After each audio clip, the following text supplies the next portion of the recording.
नमस्कार। देश और दुनिया की तमाम फटाफट खबरों में आपका स्वागत है। खबरों के लिए आपसे निवेदन कि यदि आपने हमारे चैनल को सब्सक्राइब नहीं किया तो कृपया करके देश और दुनिया की तमाम फटाफट खबरों के लिए आपके अपने चैनल को सब्सक्राइब करना ना भूलें। आप सब्सक्राइब करते हैं तो हमें हिम्मत होती है सही और सच्ची खबरें आप तक पहुंचाने की, वरना मीडिया ने किस तरह की 2 दिन के लिए आपको खबरें दी यह आप भली भांति जानते हैं।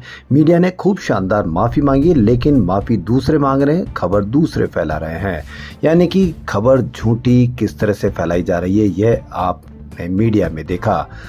तो क्या है आज की बड़ी खबर? जी हाँ, बहुत बड़ी खबर भारत देश के लिए। भारत पाकिस्तान के बीच सीज फायर के ऐलान के बाद आज रक्षा मंत्रालय ने प्रेस कॉन्फ्रेंस की।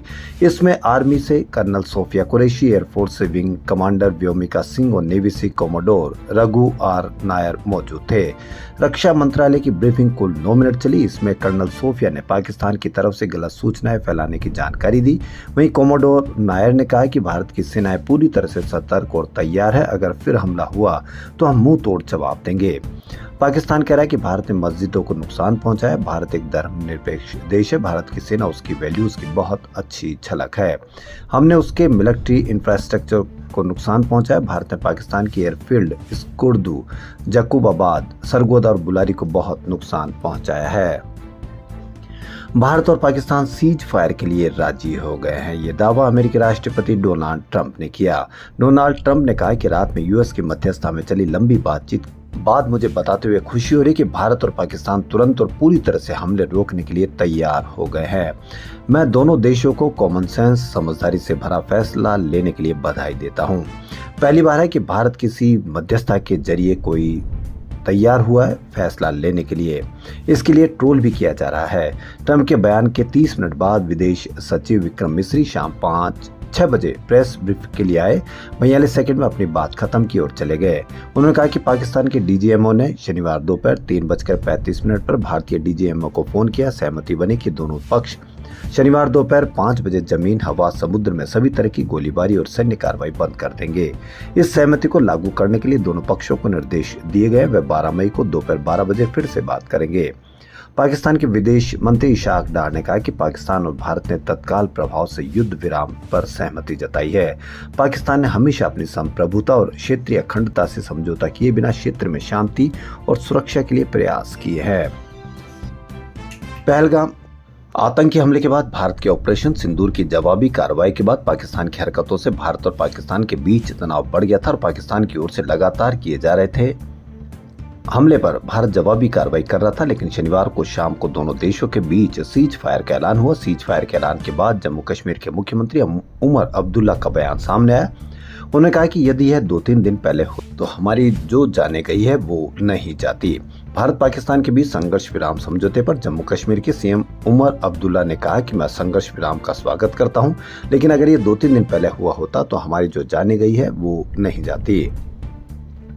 कांग्रेस ने आतंकवाद से निपटने में पूर्व की संयुक्त प्रगतिशील गठबंधन सरकार और मोदी सरकार के बीच तुलना किए जाने वाले एक वीडियो को लेकर भारतीय जनता पार्टी पर निशाना साधा और सवाल किया कि क्या अब विपक्ष के साथ की जरूरत नहीं है और एकजुटता का संदेश नहीं देना है। भाजपा ने पाकिस्तान में आतंकी ठिकानों पर ऑपरेशन सिंदूर के तहत की गई सैन्य कार्रवाई की पृष्ठभूमि में अपने एक्स हैंडल पर एक वीडियो जारी किया है। सत्तारूढ़ पार्टी ने वीडियो में इस बात का उल्लेख किया कि आतंकी हमलों के बाद कांग्रेस की अगुवाई वाली गठबंधन सरकार ने कोई ठोस कार्रवाई नहीं की और पाकिस्तान के साथ शांति वार्ता की, जबकि प्रधानमंत्री नरेंद्र मोदी की सरकार आतंकवाद के खिलाफ निर्णायक कार्रवाई कर रही है। इसको लेकर बीजेपी पर पलटवार करते कांग्रेस के मीडिया विभाग के प्रमुख पवन खेड़ा ने एक्स पर पोस्ट किया कि तो अब राजनीति करनी है, राजनीति करने का टाइम आ गया। सरकार को विपक्ष के साथ की जरूरत नहीं है क्या? अब एकजुटता का संदेश नहीं देना है? सरकार और बीजेपी इस बात को स्पष्ट करे। उत्तर प्रदेश में योगी आदित्यनाथ की सरकार ने कई शहरों के नाम बदले। यूपी की देखा देखी कई राज्यों ने अपने यहाँ गांवों और शहरों के नाम बदले, लेकिन कहीं कोई बड़ी खबर नहीं आई। लेकिन जब झारखंड सरकार ने एक यूनिवर्सिटी का नाम बदलने का फैसला लिया तो 8 मई को हेमंत सोरेन की अध्यक्षता वाली कैबिनेट की बैठक में राजधानी रांची स्थित डॉक्टर श्यामा प्रसाद मुखर्जी विश्वविद्यालय का नाम बदलकर वीर बुधु भगत विश्वविद्यालय करने की स्वीकृति दे दी। श्यामा प्रसाद मुखर्जी विश्वविद्यालय का नाम बदलकर वीर बुधु भगत विश्वविद्यालय करने वाले फैसले का सभी ने स्वागत किया। झारखंड मुक्ति मोर्चा के केंद्रीय प्रवक्ता मनोज पांडे ने कहा कि आज जब वीर बुधु भगत जी को जब सम्मान देने की बात आई और प्रतिबद्धता दिखती है तो हेमंत सोरेन के नेतृत्व वाली सरकार की, तो इन लोगों का असल चेहरा सामने आ गया है। उन्होंने झारखंड के उच्च एवं तकनीकी शिक्षा मंत्री सुदिव्य कुमार सोनू को इस साहसिक निर्णय के लिए धन्यवाद दिया है।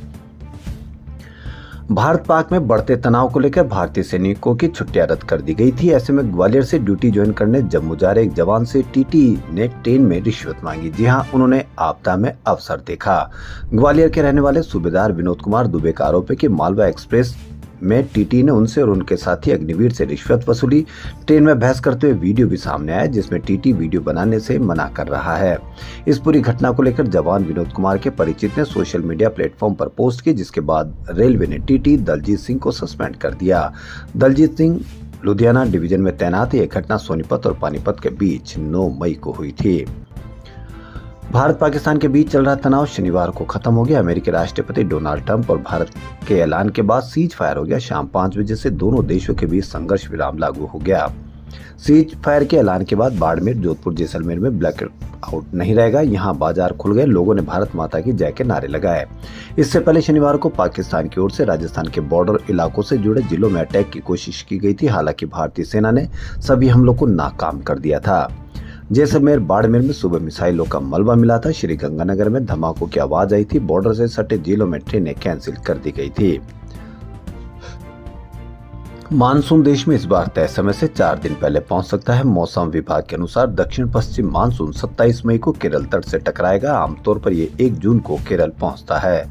मौसम विभाग के अनुसार अगर मानसून 27 मई को आता है तो ये 16 साल में पहली बार होगा जब ये इतनी जल्दी दस्तक देगा। 2009 में 23 मई को और 2024 में 30 मई को मानसून ने केरल में दस्तक दी थी। इसके अलावा 2018 में 29 मई को मानसून आया था।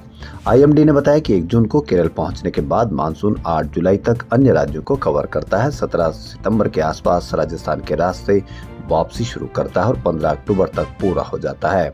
आमतौर पर 96 से 104% बारिश को सामान्य माना जाता है। 90% से कम बारिश को सामान्य से बहुत कम, 90 से 95% के बीच सामान्य से कम, 104 से 110% के बीच सामान्य से ज्यादा और 110% से ज्यादा बारिश बहुत ज्यादा मानी जाती है। तो खबरों फिलहाल इतना ही। यदि आपको हमारा चैनल पसंद आए तो लाइक, सब्सक्राइब और शेयर अवश्य करें। धन्यवाद।